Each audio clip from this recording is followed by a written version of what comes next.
મહત્વના સમાચાર છોટાઉદેપુર જિલ્લાથી, જ્યાં ધોધમાર વરસાદની શરૂઆત થઈ છે।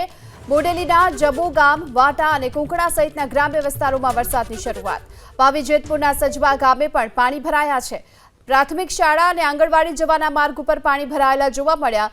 છોટાઉદેપુરમાં જિલ્લા સેવા સદન જવાના માર્ગ ઉપર પણ પાણી ભરાયેલા છે અને વીજળીના કડાકા ભડાકા સાથે આ ધોધમાર વરસાદ વરસ્યો, જેને લઈને રસ્તાઓ પર પાણી વહેતા જોવા મળી રહ્યા છે અને આ પાણી ભરાયેલા રસ્તા પરથી વાહન ચાલકો પસાર થતા હાલાકીનો સામનો કરવાનો વારો આવ્યો। પાવી જેતપુરના સજવા ગામે પણ પાણી ભરાયેલા છે અને ગામમાંથી જાણે કે નદી વહેતી હોય તેવા પણ દ્રશ્યો। વધુ વિગતો મેળવીએ સંવાદદાતા રેહાન આપણી સાથે જોડાઈ ચૂક્યા છે। રેહાન, શું સ્થિતિ જોવા મળી રહી છે વરસાદની? ચોક્કસ હું આપણે જણાવી દઉં કે છોટાઉદેપુર જિલ્લામાં વહેલી સવારથી ધોધમાર વરસાદ વરસી રહ્યો છે। છોટાઉદેપુર નગર હોય કે બોરેલી તાલુકો હોય, જ્યાં આસપાસના ગ્રામ્ય વિસ્તારોમાં ધોધમાર વરસાદ વરસી રહ્યો છે।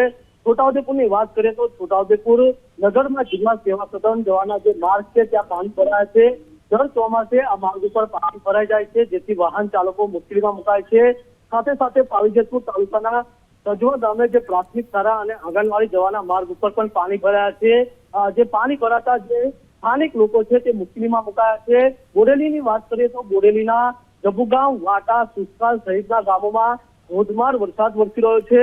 વહેલી સવારથી છોટાઉદેપુર જિલ્લામાં ક્યાંક ધોધમાર તો ક્યાંક ધીમે ધારે વરસાદ વરસી રહ્યો છે।